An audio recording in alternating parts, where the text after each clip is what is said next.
নমস্কাৰ জোহাৰ।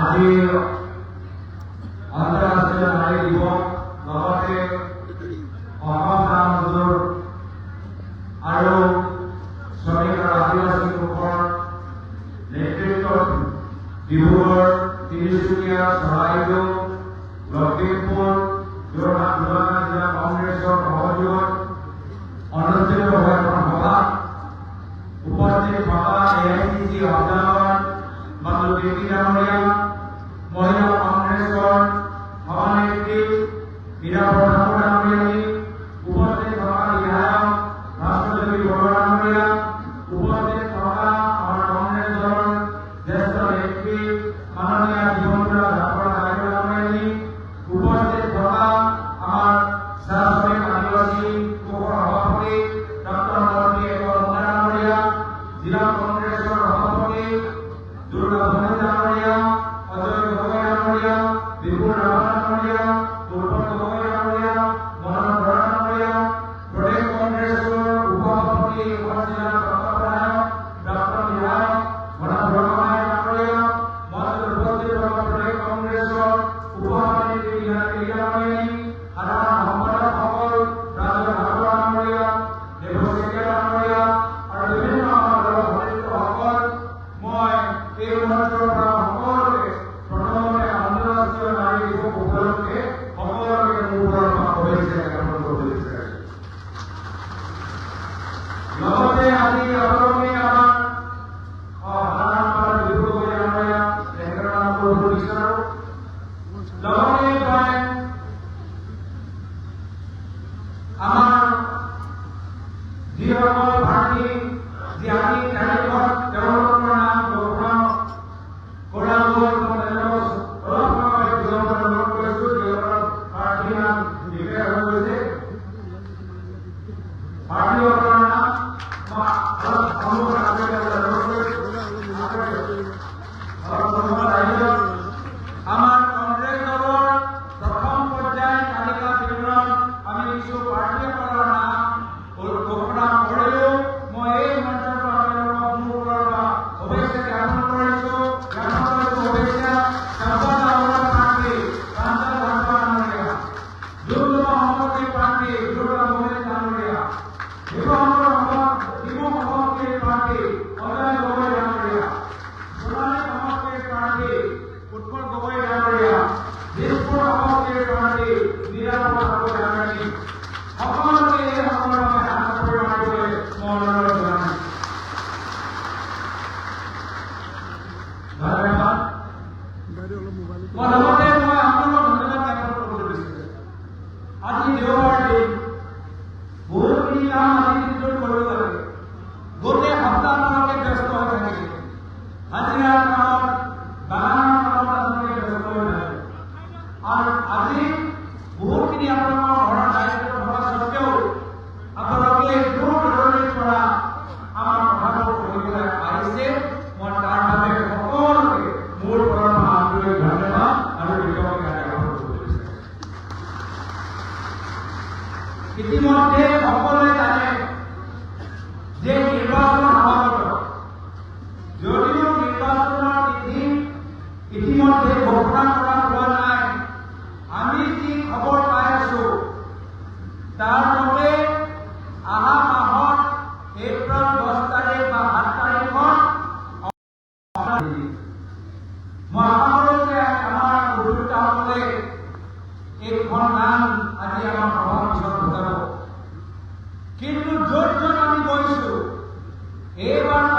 কেতিয়াবা বিজেপি দলৰ ভিতৰত দেখা পাইছে।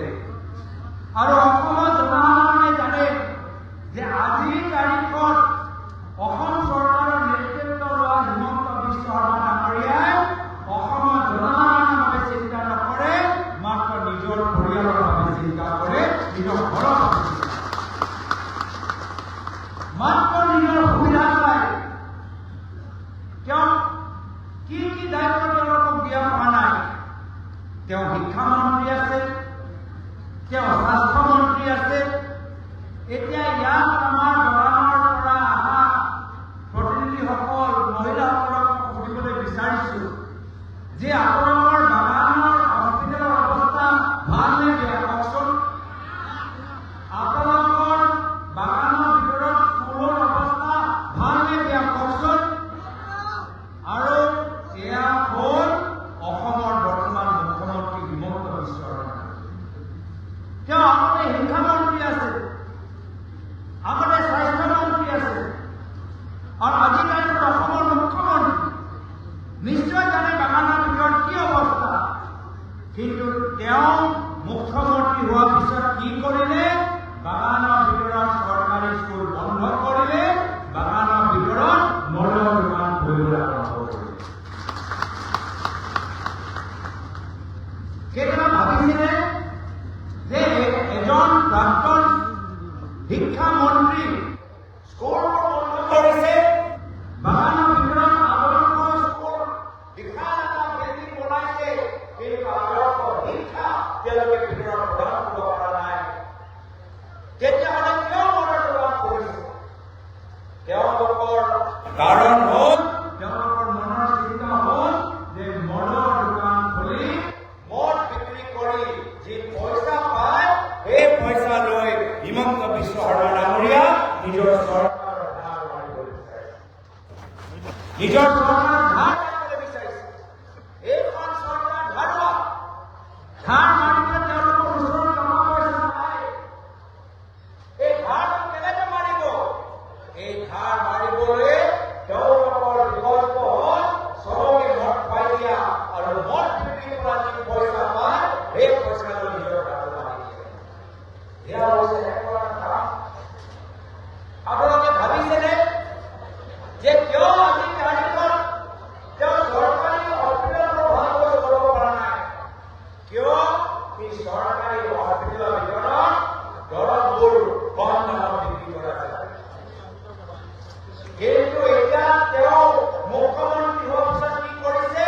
যে চৰকাৰী হস্পিটেলৰ ভিতৰত এতিয়া সেই কম দামৰ দৰৱ এতিয়া নোপোৱা কৰিছে। নাপায়, দৰৱে নাই। কিয়? কি তেওঁলোকে প্ৰাইভেট হস্পিটেল আৰু প্ৰাইভেট মেডিচিনৰ কোম্পানীৰ লগত তেওঁলোকে বহুত বুজাবুজি কৰিছে। নিবিচাৰে যে অসমৰ দুখীয়া ৰাইজ চৰকাৰী হস্পিটেলত গৈ কম দামত দৰৱ পাওক। সেয়া তেওঁলোকৰ ব্যক্তিগত উদ্দেশ্য নহয়, তেওঁ মাত্ৰ ব্যৱসায় কৰিবলৈ যায়। আৰু সেইকাৰণে মানুহৰ জীৱনৰ লগত কেনেদৰে ব্যৱসায় কৰিব পাৰে তাৰ বাবে আমি কেনেদৰে তেওঁলোকে কাম কৰিছে। আজি বাগানৰ অৱস্থা ভাল নে বেয়া কওকচোন। বাগানৰ অৱস্থা ভাল নে বেয়া?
নিয়ম কৰা আপোনালোকৰ বাগান ভালদৰে চলিছে নাই চলা 5 বছৰ পিছত আপোনালোকৰ বাগান জীয়াই থাকিব নাথাকে বাগান উদ্যোগ থাকিব নাথাকে সেয়া লৈ তেওঁলোকৰ কোনো মতলব নাই তেওঁলোকৰ মতলব হ'ল নিজৰ পৰিয়ালৰ নামত চুকে চুকে বাগান কিনা এয়া হ'ল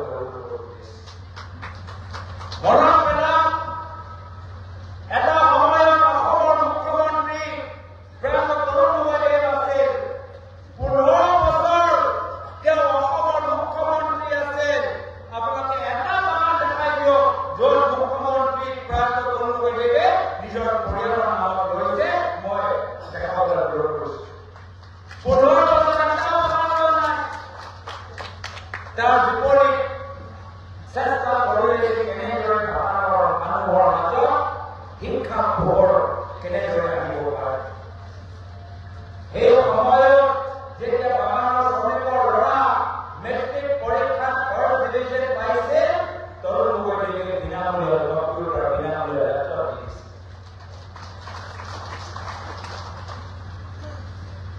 আজি এই আঁচনিবোৰ নাই যেতিয়া বিভিন্ন ছাত্ৰ সংগঠন বাগানৰ সম্পৰ্কত যদি কোনো ধৰণৰ আন্দোলন কৰিছে প্ৰায় তৰুণ গগৈয়ে তেওঁলোকক মুখ্যমন্ত্ৰী ঘৰলৈ কইনাঘৰলৈ মাতি আনি তেখেতৰ লগত সন্মুখৰ পৰা কথাখিনি পাতিছিলে জানিব বিচাৰিছিল যে কেনেদৰে বাগানৰ সমস্যা সমাধান কৰিব পৰা যায় আজি তাৰিখত হিমন্ত বিশ্ব শৰ্মা ডাঙৰীয়া নিজকে অহংকাৰী ৰজা ভাবে এতিয়া বাগানৰ নেতাসকলৰ লগত তেওঁলোকে সন্মুখত নগৈ মাত্ৰ নিৰ্দেশ দিয়ে আৰু ভয় খায় যে যদি বেছি ধৰণে আন্দোলন কৰা পুলিচ পঠাই তোমালোকক জেললৈ পঠাই দিম এয়া হ'ল হিমন্ত বিশ্ব শৰ্মা ডাঙৰীয়া দমনকাৰী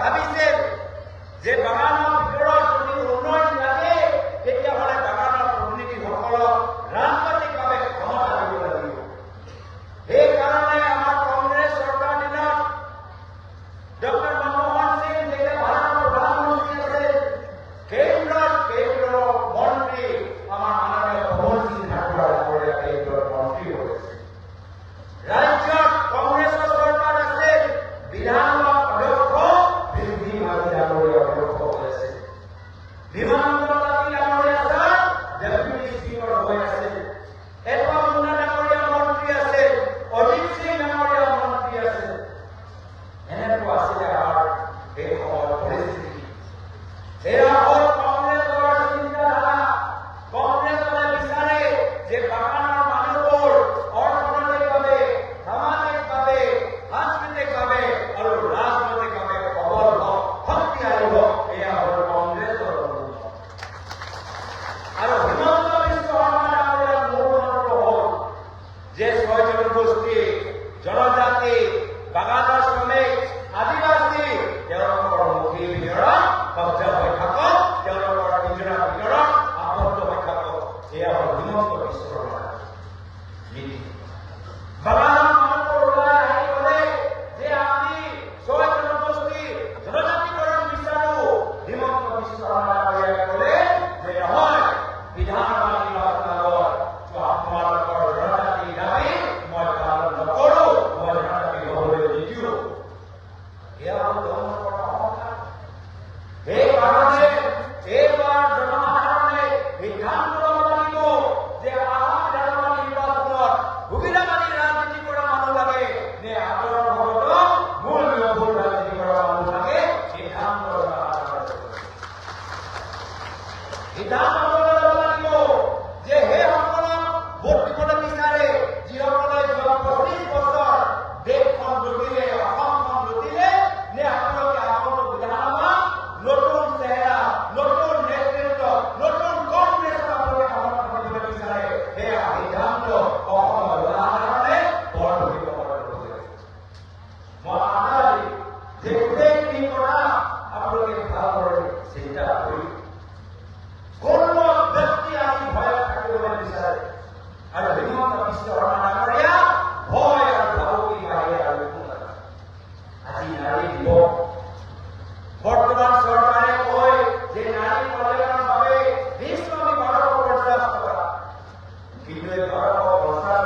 দেওবাৰে প্ৰতিটো দেওবাৰে যাব লাগিব। আমাৰ এটা দেওবাৰ আপোনালোকে আহিলে প্ৰতিটো দেওবাৰে আপোনালোকে যাব লাগিব।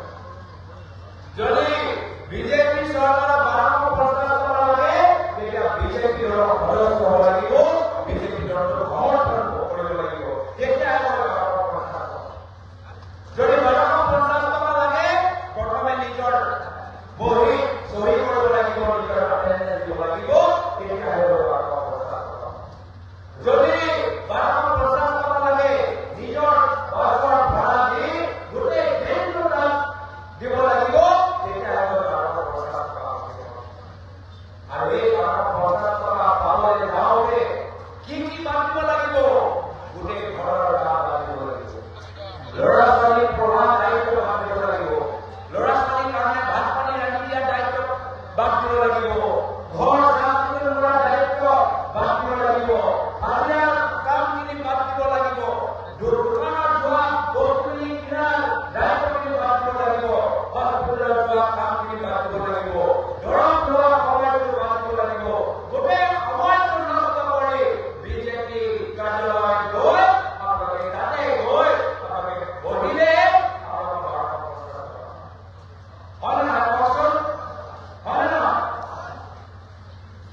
কিন্তু আমি আপোনালোকক কথা দিছোঁ, আঁচনি আমাৰ দিনতো আছে আৰু পৰৱৰ্তী দিনতো আঁচনি থাকিব, কিন্তু আমি আপোনালোকক কথা দিছোঁ কি যেতিয়া কংগ্ৰেছ চৰকাৰ আহিব, কোনো চৰকাৰ নথকাকৈ আপোনালোকে আঁচনি য'তেই আছে তাতে আপোনালোকে পাব, কোনো সমস্যা যাব লাগিব, কোনো সমস্যা যাব লাগিব, কোনো ধৰণৰ প্ৰমাণ পত্ৰ দিব নালাগে যে মই এই কংগ্ৰেছ, মই এই বিজেপি। যদি আপোনালোকে এগৰাকী যোগ্য ব্যক্তি, আঁচনি সুবিধা আপোনালোকে পাবই। কোনো ধৰণৰ আপোনালোকৰ নাম কৰ্তন আমি আগন্তুক দিনত আমি আঁচনি তালিকা পৰা হ'বলৈ দিছোঁ। আজি তাৰিখত নাম কেতিয়াবা সোমালে, নাম কেতিয়াবা ওলালে গমেই নাপায়, গোটেইখিনি নিয়ন্ত্ৰণ কৰে বিজেপি দলৰ আইনৰ হাতত। কিন্তু আমি কৈছোঁ আপোনালোকৰ পৰৱৰ্তী দিনত যেতিয়া আঁচনি তালিকা আপোনালোকে আনি পঢ়াম, আমাৰ দলৰ বেদি নহয়, আপোনালোকৰ স্থানীয় ৰাজনীতিত বহি যিসকলে পাব লাগে তেওঁলোকৰ নামহে আমি তালিকা নিৰ্ধাৰণ কৰোঁ। সুবিধাজনক হ'বনে নহয় কওকচোন, হ'বনে নহয়? ঘৰত পইচা লাগে, সমাজত পইচা লাগে, ঘৰতে লাগেতো আমি আহিলে য'তে আছো ঘৰতে গৈ পাওঁ, মোবাইল পাওঁ, কোনো ধৰণৰ চেক কৰিবলৈ আহিব নালাগে, কোনো সভা বোলে দিনটো নষ্ট কৰিব নালাগে। আজি এই চৰকাৰী পইচা আমি ডাইৰেক্ট সন্মান কৰোঁ আৰু আজি তাৰিখত বাগানৰ ভিতৰত মলৰ আদি দোকান খুলি ড্ৰাগছৰ সমস্যা ইমান বাঢ়ি গৈছে, মহিলাসকলৰ ওপৰত অপৰাধ দিনে দিনে বাঢ়ি গৈছে। বাঢ়িছে নাই? বাঢ়িছে নাই? কিন্তু দুখৰ কথা, মহিলাসকলৰ ওপৰত অপৰাধ বাঢ়িছে, কিন্তু মহিলাই যেতিয়া পুলিচ থানালৈ যায়, পুলিচে আপোনালোকৰ কেছ নলয়। লয় নে নহয়? নলয়। আৰু পুলিচৰ দায়িত্ব কাৰ হাতত আছে? হিমন্ত বিশ্ব ডাঙৰীয়াৰ হাতত আছে। মদৰ দোকান খুলিছে, ড্ৰাগছৰ এলান কৰিবলৈ দিছে আৰু পুলিচক কৈছে কি যদি মহিলাগৰাকী আহে কেছ ল'ব নালাগে, কেছখন হ'লে দবাই ৰাখক, কেছখন হ'লে দবাই ৰাখক। আৰু আমি কথা দিছোঁ কি যেতিয়া আমাৰ চৰকাৰ আহিব, আমাৰ প্ৰত্যেক পুলিচ থানাত মহিলাসকলৰ ওপৰত হৈ যোৱা অপৰাধক আটাইতকৈ বেছি গুৰুত্ব আমি দিম, আটাইতকৈ বেছি প্ৰাথমিকতা আমি দিম।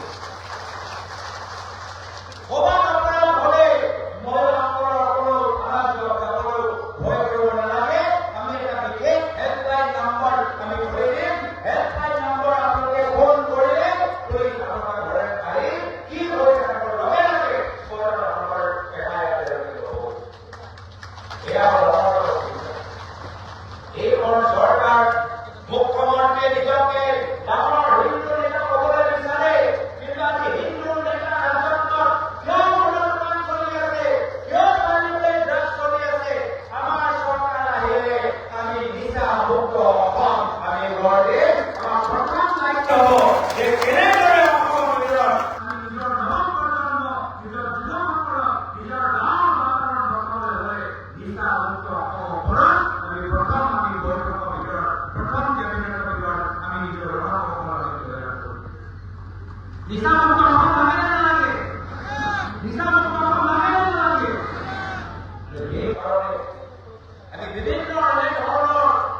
কাম লাগে শান্তি সম্প্ৰীতি উন্নতি তেতিয়া লাগিব আমাক কংগ্ৰেছৰ চৰকাৰ এবাৰ কংগ্ৰেছ চৰকাৰ আনি দিব লাগিব তো মই বিশেষ বিৱৰণ নকৰি পুনৰ আজি অসম আয়োগৰ পৰা উদ্যোগ লোৱা প্ৰতিখন জিলা কংগ্ৰেছ ব্লক কংগ্ৰেছ মণ্ডল কংগ্ৰেছ প্ৰতিজন আমাৰ দলৰ টিকেট বিচৰা আবেদন কৰা আমাৰ দলৰ সতীৰ্থসকল নেতাসকল নেত্ৰীসকলক মোৰ পৰা আন্তৰিক ধন্যবাদ জ্ঞাপন কৰিছো পুনৰ মই জনাইছো হাতত বান্ধ প্ৰেসিডেন্ট আহা মাহৰ 10 তাৰিখে নিৰ্বাচন হ'ব এতিয়াই পৰা টিকেট ঘোষণা কৰা হ'ল না নহ'ল ঘৰে ঘৰে আমাক যাব লাগিব বিভিন্ন পেম্পলেট বিভিন্ন কথাবোৰ মাজত মুকলি কৰা হৈছে যদি আমি ঘৰে ঘৰে যাব নোৱাৰো নিৰ্বাচন জিলা য'তে হ'ব সকলোকে নিজৰ ভিতৰত ব্লক পৰ্যায় জিলা পৰ্যায়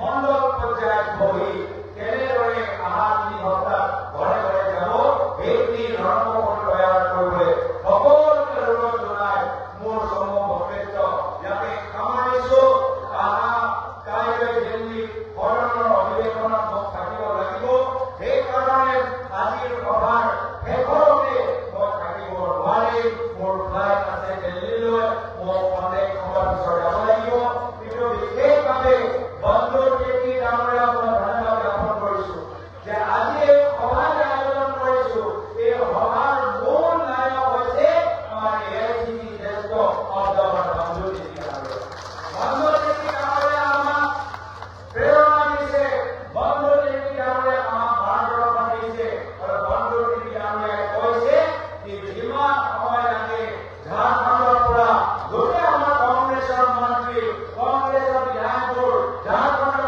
আহি চুকে কোণে গৈ কংগ্ৰেছ মজবুত কৰিব কংগ্ৰেছ চৰকাৰ লাগিব এইবাৰ কংগ্ৰেছ হাত নিশ্চিত এইখিনি কথা কৈ নিজৰ সমূহে সামৰিছো জয় হিন্দ জয় ৰাম কংগ্ৰেছ পাৰ্টি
आसाम प्रदेश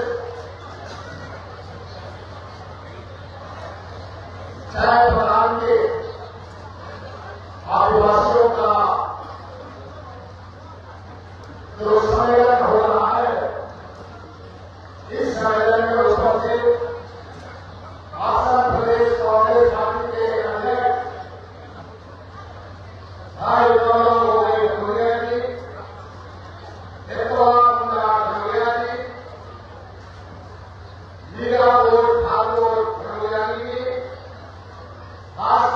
जी যাব নালাগে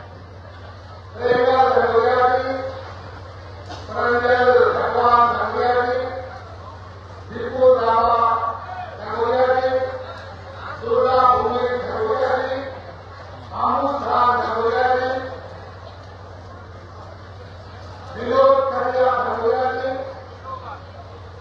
इग्नासियो टेक्ला भगोया